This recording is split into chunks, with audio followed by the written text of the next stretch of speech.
Esta semana en Cuadriga, Ucrania, ¿por el derecho o por la fuerza? La situación en el este de Ucrania se agrava día tras día. Esta semana se registraron los primeros muertos en los combates entre soldados del ejército ucraniano y milicias prorrusas.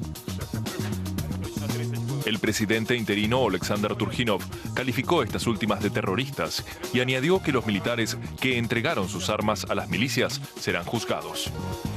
La última reunión entre Rusia, Ucrania, Estados Unidos y la Unión Europea cerró con un acuerdo que permite apaciguar la crisis. Entre tanto, el presidente ruso Vladimir Putin recalcó la importancia del diálogo y niega la presencia de tropas rusas en el país vecino, aunque no ha descartado la posibilidad de enviarlas. ¿Se puede poner freno a la violencia en Ucrania? ¿Tiene sentido apelar al derecho internacional en el conflicto? Esta semana con ustedes, Úrsula Moreno. Hola, ¿qué tal? ¿Cómo están? Bienvenidos a Cuadriga. Hay un acuerdo y, por tanto, esperanzas de una salida dialogada, de una salida diplomática a la crisis entre Ucrania y Rusia.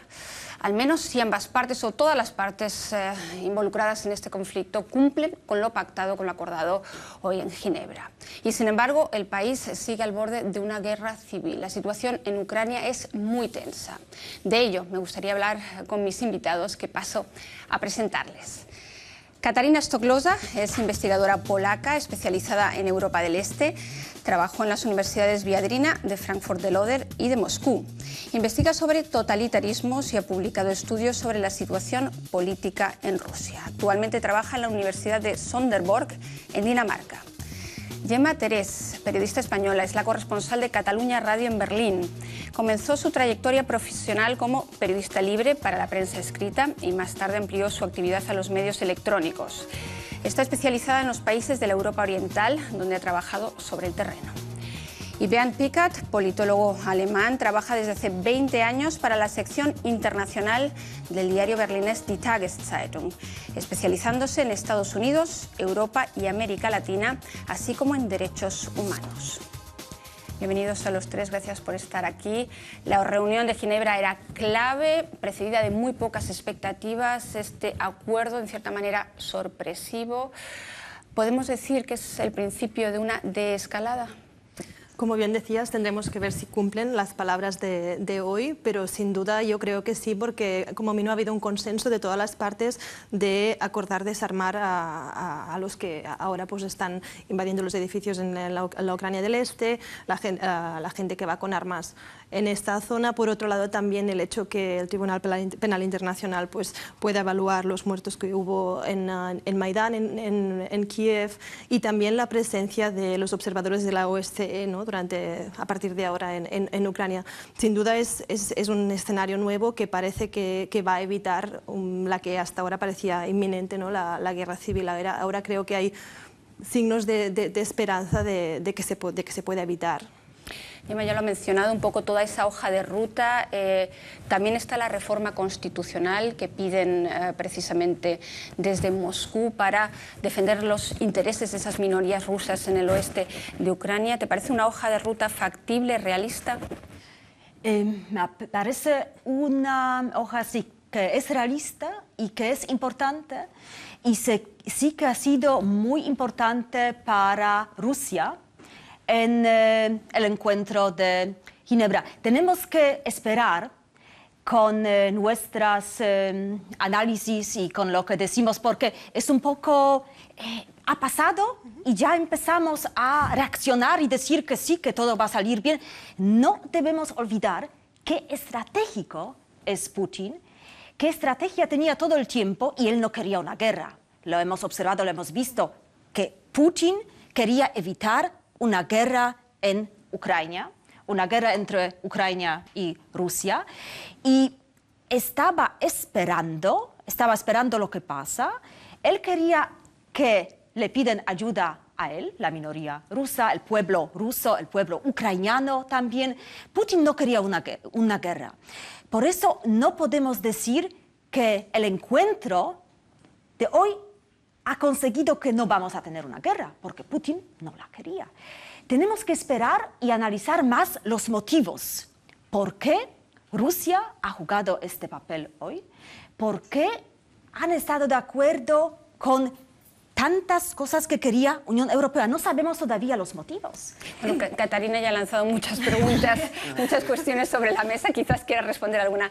Beant, es cierto, Putin no quería una guerra, pero por otro lado amenaza con ella. Lo ha hecho precisamente hoy, previamente a la reunión en Ginebra, diciendo que las tropas están preparadas y que no quiere intervenir, pero que si tiene que hacerlo para defender los derechos de la minoría rusa, lo va a hacer. Entonces, ¿cómo se entiende este doble juego entre Putin y Lavrov? ¿O tú no ves un doble juego? En realidad no. Creo que todo va en la misma línea, porque con lo que pasó en los últimos días, en las últimas semanas en esta parte de Ucrania, la desestabilización, no me sale esta palabra, de Ucrania ya funcionó. Y eso fue el motivo principal de Rusia, evitar que el nuevo gobierno en Kiev pueda consolidar su poder en el país, ¿no? Hubo bastantes señales que no tiene un poder verdadero, ¿no? Con los tanques, con los equipos que de repente cambian de bandera, con todos los leaks del servicio secreto que obviamente tiene más lealtad a Moscú que a Kiev, y todos estos fenómenos. Así que tenemos en Kiev un gobierno muy débil, no solamente financieramente.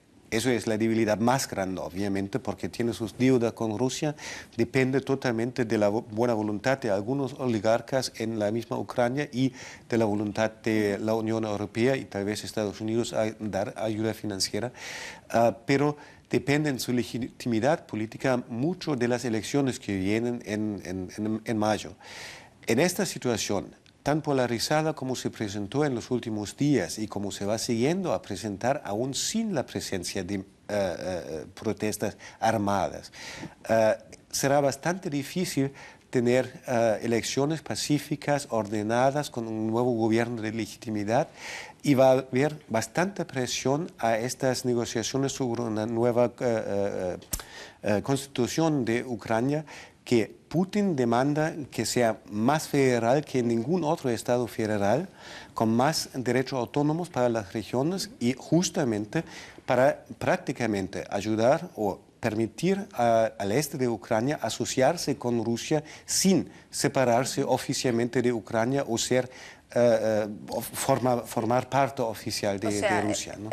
Y en eso estamos todavía. Estás diciendo que Putin de alguna manera ya ha conseguido sus objetivos y no ha habido que disuadirlo. Te veo a sentir, Gemma, quizás quieras añadir. Es lo que quería comentar. Por un lado, que el mensaje de Putin, ¿no? Que lo que comentabas, que dijo, si hace falta guerra, la haremos. Eso es un mensaje que iba dirigido a los rusos, ¿no? Porque la popularidad de Putin en los últimos meses ha crecido en Rusia, ¿no? Porque se presenta como un hombre fuerte, que no pasarán, defiende sus intereses. Eso por un lado, pero al final de su discurso también decía, pero preferimos la vía diplomática, porque Putin su intención no era anexionar el este de Ucrania. Yo creo que este no era su objetivo último, sino que su objetivo era mantener la influencia rusa en estas regiones, y la mejor manera de conseguirlo es con una reforma constitucional, con más poder para las regiones, con una tendencia a un Estado federal.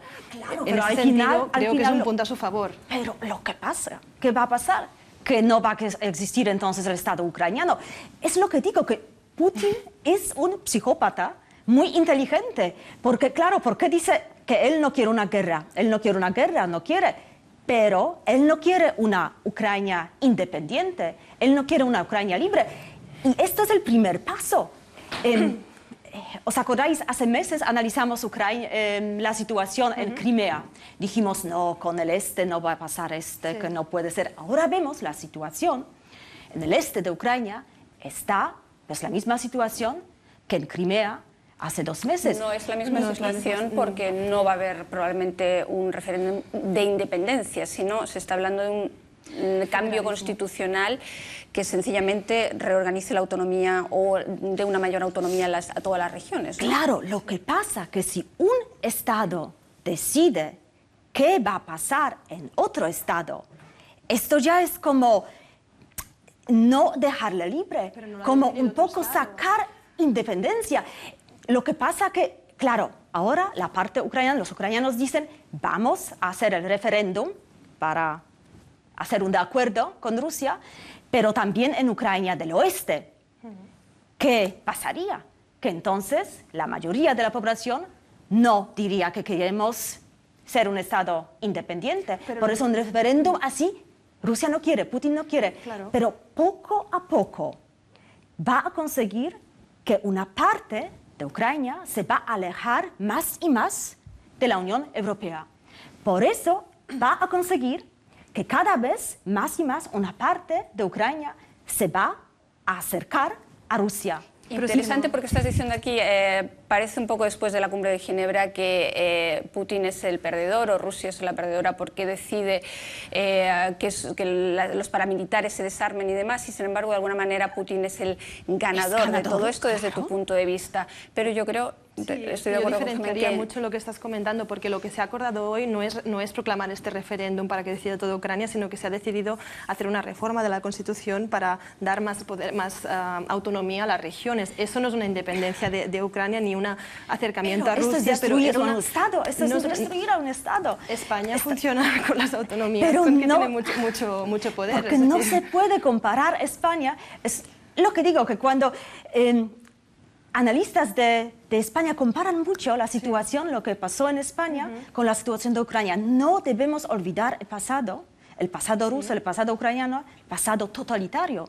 Significa que no hay todavía esta tradición de hacer reformas en un país democrático, en un país libre. Y sobre todo, no debe haber una presión de otro país para otra vez. Es que en España, ¿por qué pasó la reforma? Porque los españoles lo querían, pero no porque Francia o otro país hubiera dicho, tenéis que... Precisamente un punto ha sido que han decidido que tiene que ser Ucrania la que libremente decida cuál sea su camino, que el resto se van a apartar. Es decir, yo no lo veo con esta interpretación. Creo que tenemos que tomar en cuenta quién es Ucrania en este momento. ¿Quién puede tener un conflicto democrático, un conflicto de opiniones, ¿no?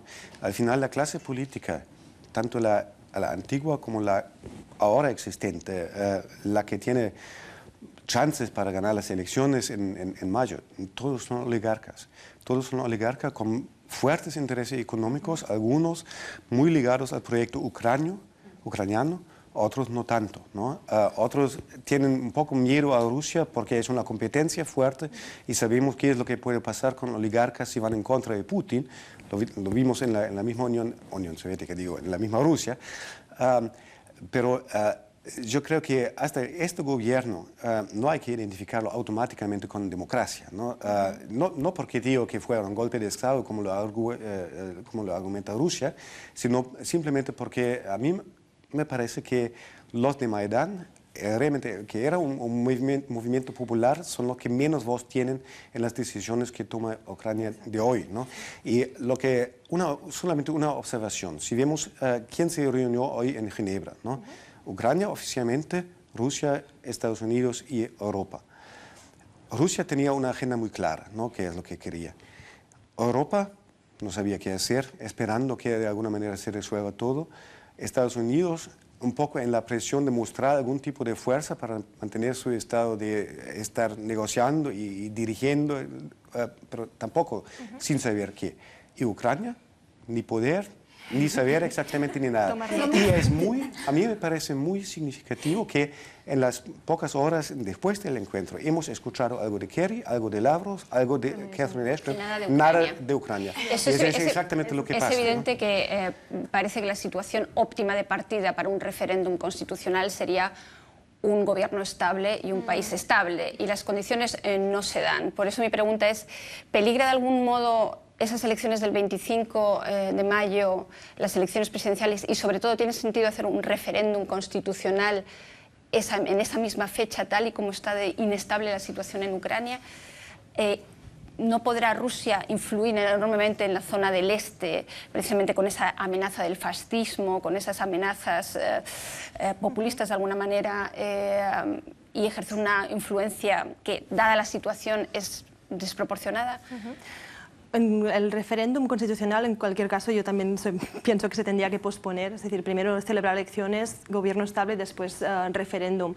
Pero sin duda, es decir, ahora ha empezado la cuenta atrás y de ahora al 25 de mayo, no solo Rusia, sino también los actores occidentales, porque es decir, no olvidemos que los Estados Unidos también tiene allí desplegados sus agentes, tiene el jefe de la CIA ya estuvo en Kiev organizando, es decir, Obama dijo no intervendremos a nivel militar, pero sí a nivel diplomático y están influyendo también en la opinión pública de la gente, es decir, no solo Rusia en el este. Y esto es una batalla abierta y todo el mundo tiene libertad, digamos, de influir y eso no lo vamos a poder cambiar ni controlar hasta el 25 de mayo. Entonces, es decir, empieza la cuenta atrás y empieza la batalla electoral. Catarina. Me gustaría contestar, seguir un poco con... Mira lo que estamos haciendo. Estamos presentando, pero todo el tiempo en los medios alemanes, no solamente, pero muchos alemanes, y cada vez más como Ucrania... los fascistas en Ucrania, que no hay una Ucrania, que está separada. Pero mira, ¿por qué ha sido tan clara hoy la posición de Rusia en el encuentro de Ginebra? Lo que pasa que a Rusia, a Putin y también a Lavrov, le gusta tener planes muy concretos, muy claros, y esto también tiene que ver con el pasado. En la Unión Soviética no se reaccionaba espontáneamente. Siempre se tenía un plano, todo muy preparado, todo estructurado. No se reaccionaba como espontáneamente porque lo criticaban mucho. Además, los políticos soviéticos no sabían reaccionar espontáneamente.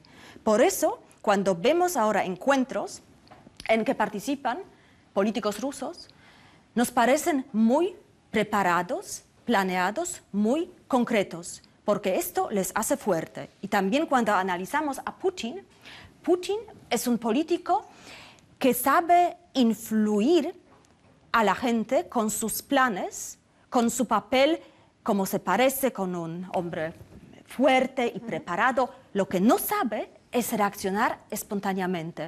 No sabe contestar, por ejemplo, a lo que pasa en el pueblo, no sabe contestar a las revoluciones, por eso no supo reaccionar a las revoluciones en Maidán, en Ucrania. Por eso tenemos estas posiciones tan distintas y has presentado muy bien las diferencias entre Ucrania, entre Rusia, entre Unión Europea. La Unión Europea también tenemos una tradición de democracia, de hablar, de contestar, por eso no tenemos así planes y este camino tenemos que seguir, da igual, pasa lo que pasa. Y esto es muy importante para la democracia. Y por eso me parece que la Unión Europea tiene que jugar un papel más importante de lo que juega, lo que pasa ahora, y para influir a Ucrania, para que no lo influye tanto Rusia. ¿Y cómo, entonces, tú has lanzado otra pregunta, ¿cómo puede apoyar la Unión Europea precisamente más a Ucrania? Lo acaba de hacer con $1.000 millones, pero existe el riesgo de que ese dinero vaya directamente a pagar las cuentas de gas pendientes con Gazprom. Esto no es todo, dinero no es todo, no es suficiente dinero. Con el dinero no vamos a solucionar problemas en Ucrania. No, entonces, programas muy concretos, programas culturales, de educación. Pero no sé, ¿eso sería un segundo o tercer paso? Tal y como sí, está la situación ahora. Pero hay que preparar este paso, hay que ya empezar las conversaciones con la gente abierta de Ucrania, hay que traer a esta gente, hay que hablar con ellos, hay que hacer negociaciones. Es decir, que por ejemplo, ¿sí? Sí, puedo. Sí, claro. A mí me parece que una de las grandes diferencias en la posición de negociación hoy en Ginebra entre Putin y Unión Europea es que Putin ganó bastante ya en legitimidad política en su propio país. Él tiene una aprobación de más que 80% en la población, más alto que nunca, y muchos rusos, muchos amigos que viven en Moscú ya hablan de una histeria nacionalista en favor de Putin, lo que es más que en todos los años antes, ¿no?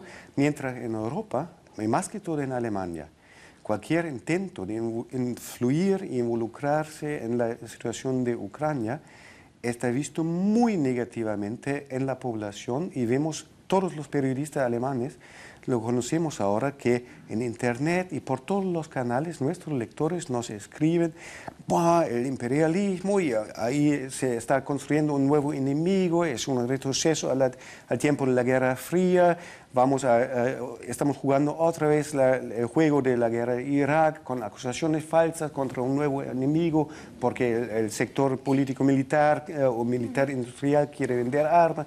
Todo eso, ¿no? Y es muy fuerte. Nunca en mi vida periodística he experienciado eso, que tan fuerte. Cualquier artículo sobre Ucrania nos llegan cientos y cientos de cartas y comentarios como este, y no solamente a nosotros, sino a todos los medios. Todos, y eso en parte se puede decir que es una campaña organizada, y es en parte organizada. No sé si por el servicio secreto ruso, como dice nuestro corresponsal en Moscú, pero por alguien. Pero en parte refleja la gran desconfianza que tiene la población hacia Estados Unidos, hacia OTAN, pero también a la Unión Europea. Y por dos razones. Primero, porque Unión Europea, para más y más gente, es algo intransparente, que no se sabe exactamente dónde se toman las decisiones. Y segundo, ¿quién va a querer otra Grecia, otro país económicamente débil, involucrándose más con los alemanes, especialmente teniendo que pagar por cuentas que no son nuestras? Otra vez, ¿no? Así que la posición de los gobiernos de la Unión Europea a influir es totalmente distinta a la posición de Putin, porque por más que influyen, primero dan argumentos a Putin diciendo que tenemos que defender nuestra zona de influencia contra el imperialismo. No habla de imperialismo, obviamente, porque ya el tiempo de Guerra Fría ya terminó, pero es más o menos el mismo argumento. Y segundo, porque la propia población europea no quiere eso. Muy interesante, creo, el tema de los medios de comunicación, de esa batalla de desinformación que hay en todo este conflicto, y también un poco que resulta difícil saber a quién creer, por lo menos en hechos muy puntuales como los ocurridos estos últimos días, con 3 muertos en el este de Ucrania, etcétera, etcétera. Es decir, por un lado tenemos a Occidente que dice que hay que defender los intereses del gobierno de Kiev y ese espíritu pro-europeísta, y por otro lado tenemos a Putin que dice que está defendiendo a las minorías rusas en el este de Ucrania, a donde, por cierto, no ha ido tampoco ninguno de ese nuevo gobierno de transición en Kiev. Han lanzado las tropas demasiado tarde, no se han presentado en la zona, y por tanto es Putin quien realmente ha tenido más influencia en esa zona. ¿Cómo lo ves tú? Pues que este ha sido uno de los fallos que se han visto desde el principio, que cuando se anunciaron primero el gobierno provisional y después cuando se anunciaron los futuros candidatos a las presidenciales en mayo, no había ningún perfil que unificara los intereses de todo el país. Es decir, Ucrania es un país extremadamente dividido, y cuando hablábamos antes de dar más autonomía a las regiones, no solamente se trata de democracia, se trata desde el punto de vista cultural, que la zona de Donetsk, por ejemplo, es extremadamente rusófona, completamente diferente a la zona de Lviv, ¿no?, de Lemberg. Y entonces esto se tiene que trabajar también hasta el 25 de mayo. Es decir, no se puede olvidar. No es tan sencillo, porque hay muchas diferencias entre ciudades grandes en el este y pueblos pequeñitos. Y sí que en Kharkiv, por ejemplo, en una ciudad del este, la mayoría quiere ser una parte de Europa, quiere estar en Europa, así que no lo veo tan sencillo. Muchas diferencias.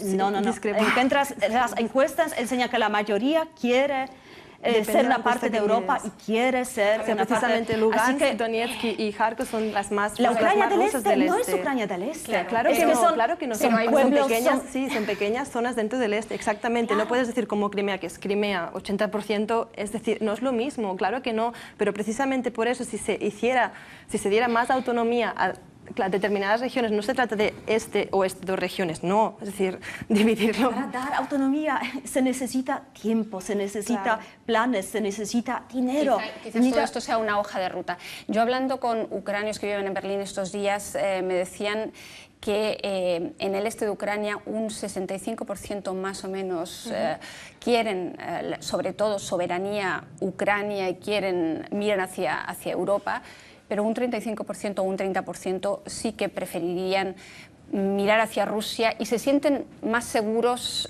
bajo el paraguas ruso. Ahora la pregunta es, ¿realmente esto es tan... se les tiene que dar voz y voto, quizás más voz y voto en una nueva constitución? En eso probablemente es el camino quizás hacia una pacificación y menos polarización, ¿o no? Claro, y además dar votos, es que por eso digo que es muy importante primero tener las reformas y la democracia antes de que demos votos a la población, porque la población tiene... ¿Por qué? La población en Ucrania del Este, como dices, pero bueno, en los pueblos de Ucrania del Este, quiere ser una parte o quiere, se fía más, digamos, mejor de Rusia. Todo depende de la experiencia que tiene la gente. La gente en Ucrania del Este ha hecho experiencia con Rusia, nunca ha conocido Europa, no ha estado en Europa, no ha estado en la Unión Europea, no conoce. Por eso te fías a la persona que conoces. Pero es que más allá de eso hay un aspecto cultural y lingüístico. Es decir, y a eso es lo que me refiero, que la Constitución debería proteger más estos aspectos. Porque, un segundo, cuando se nombró el gobierno provisional, la primera medida que hicieron fue suprimir la lengua rusa como segunda lengua en estas zonas. Esto fue un error enorme, y esto fue lo que provocó muchas de las protestas posteriores. Y a eso es lo que me refiero, que tienen que darse cuenta que hay una realidad lingüística y cultural, que no es que todos hablen ucraniano, sino que para algunos la primera lengua es el ruso, y implica una trayectoria cultural, una identidad, un imaginario que es diferente a la gente de, por ejemplo, Lviv, muy diferente. Y eso es lo que me refiero, que la nueva Constitución, el líder que tiene que ser sensible con las diferentes partes de Ucrania, tiene que tener en cuenta, más allá de democratización, me refiero a este tipo de aspectos de identidad, de cultura, de lengua, que son muy sensibles. No, porque, muchos. De hecho, John Kerry hoy decía precisamente que ese diálogo, precisamente para esa reforma constitucional y ese referéndum que anunció además el primer ministro ucranio, es un diálogo incluyente, abierto y nacional. Es decir, lo que parece claro es que muchos de los separatistas, ahora desde en los medios occidentales, todos los que protestan se les llama separatistas, cuando hay muchos que no quieren separarse, que Ucrania se separe o que el este de Ucrania forme parte de Rusia, sino lo que quieren es sencillamente estabilidad, un poco de seguridad, y no la tienen con este nuevo gobierno, el gobierno de transición ucranio, y por eso buscan quizás esa seguridad en Rusia, ¿no? Pero no todos son separatistas, obviamente. No necesariamente, pero depende de los aliados y de las reacciones de los demás, ¿no? Porque bueno, si vemos realmente, si hubiera realmente una represión de la lengua rusa o de la cultura rusa, entonces van a buscar sus aliados, y el aliado obvio sería Putin en este momento, ¿no? Entonces depende mucho del genio político en Kiev, ¿no? En el gobierno, cómo manejar esta situación cautelosamente y tomando en cuenta todo. A mí me parece que en esta situación como la tenemos ahora, con tantos diferentes intereses de todos lados, ¿no? Y todos tirando por lo mismo, es bastante difícil manejar eso, ¿no? Lo que más se necesita es algún tiempo, y el tiempo ya es algo bastante difícil de conseguir, porque económicamente es urgente, ¿no? Algo tiene que pasar. Rusia puede presionar y presiona, ya ha doblado los precios de gas para Ucrania. Mientras Ucrania no pague sus deudas dentro de un mes, obviamente no tiene plata para pagarlo, depende de la Unión Europea. Unión Europea paga a Putin. Eso es justamente lo contrario de sanciones económicas de las que estábamos hablando en este momento. Así que otra vez Putin tiene tiene buenas cartas, ¿no? para seguir jugando. Y a mí me parece... ¿Cómo puede apoyar a Occidente? ¿Con el envío de cascos azules, redoblando más la presencia de tropas de la OTAN? ¿Cuál es? Bueno, cascos azules no ayudan mucho si no es una situación de guerra. Y vamos a ver cómo funciona el desarme ahora de estos grupos. Puede ser que los grupos desaparecen tan rápido como y sin que nadie sepa quién era exactamente, ¿no? Porque mientras Putin dice que no tenemos nadie ahí, no hay oficiales rusos, pero dijo lo mismo sobre Crimea hasta el día de hoy, cuando por primera vez consiguió que sí estuvimos allá con tropas propias, no se sabe, ¿no? Eso vamos a ver. ¿Y quién puede desarmar a estos grupos como la policía de Ucrania y el ejército ucraniano? Están débil, ¿no? Solamente para moverse de otra parte para allá, algún oligarca tenía que pagar 5 millones de euros para comprar gasolina porque no tenían, ¿no? Así que no es una posición de fuerza donde el aparato de seguridad ucraniano pueda garantizar que se cumpla con este acuerdo, ¿no? Eso vamos a ver en los próximos días o semanas, me parece. Pero, sin embargo, no hay mucho tiempo. Y lo que más se necesita es justamente eso, ¿no? Un tiempo en que los diferentes intereses exteriores no influyan demasiado como para que ellos mismos puedan organizarse, discutir, tal vez el movimiento de Maidán original, ¿no? El Euromaidán, que ha perdido bastante influencia, me parece mucho como en el Tahrir, ¿no? en Egipto, que empezó con algo totalmente diferente y después primero acabamos con Mursi y después con otra dictadura militar casi, ¿no? Y ahora vamos a ver qué es lo que sale en Ucrania, ¿no? Pero se necesita algún tiempo. Y eso sería lo más que la Unión Europea, a mí me parece, podría hacer es de alguna manera organizar y presionar a Putin que baje los precios de gas para Ucrania y de esta manera garantizando que la Unión Europea y Estados Unidos no aumenten el nivel de sanciones, algo así, algún tipo de negocio así para comprar tiempo para Ucrania. La Unión Europea debería apretar a Putin por donde más le duele, que es por el lado económico, ¿no? Hace tiempo que quieres la palabra, Gemma-Lee. Yo creo que Putin no va a hacer caso de las sanciones y que la Unión Europea lo que tendría que hacer es a nivel bilateral, ¿no? Con Ucrania, darle alternativas, ¿no? Si Ucrania pues, depende del gas ruso, pues ofrecerle otro tipo de gas. Ya hemos visto esta semana, salía que RWE de Essen, Alemania, le había ofrecido, creo que es un 10% del consumo del gas de Alemania, o sea, tampoco es muchísimo, pero a un precio creo que eran 200 y pico euros, en comparación con los más de $400 por metro cúbico que le ha vendido el gas Rusia a Kiev, ¿no? Otra cosa que leía también que la Unión Europea ha anulado las tasas de aduana, ¿no? De determinados productos industriales y agrícolas. Claro, todo eso son muchos millones que se ahorra Ucrania y ahora mismo yo creo que son este tipo de pasos los que puede dar Bruselas, ¿no? Ofrecer alternativas a la dependencia económica pues eso, de gas que tiene Ucrania con Rusia. Pero el problema es que Europa tiene una propia dependencia energética muy fuerte de Rusia y que probablemente por eso nos ha animado a sanciones más fuertes. Sí. Pero bueno, sanciones también ayudarían porque Rusia sí que Putin tiene miedo de que sanciones económicas. De momento no han creado sanciones de verdad, pero Rusia sin gas sería... Pero es que la Unión Europea tampoco se puede permitir también un instrumento esa amenaza simple de sanciones hemos visto que han tenido efecto. El rublo ha caído enormemente eso es cierto. Y la desconfianza de los inversores ahora mismo en Rusia es enorme. grande. Eso sería más a mediano plazo, ¿no? Porque esta ola de nacionalismo ahora, donde la gente dice, estamos conscientes de la posibilidad de sanciones y estamos dispuestos a sufrir cualquier cosa para...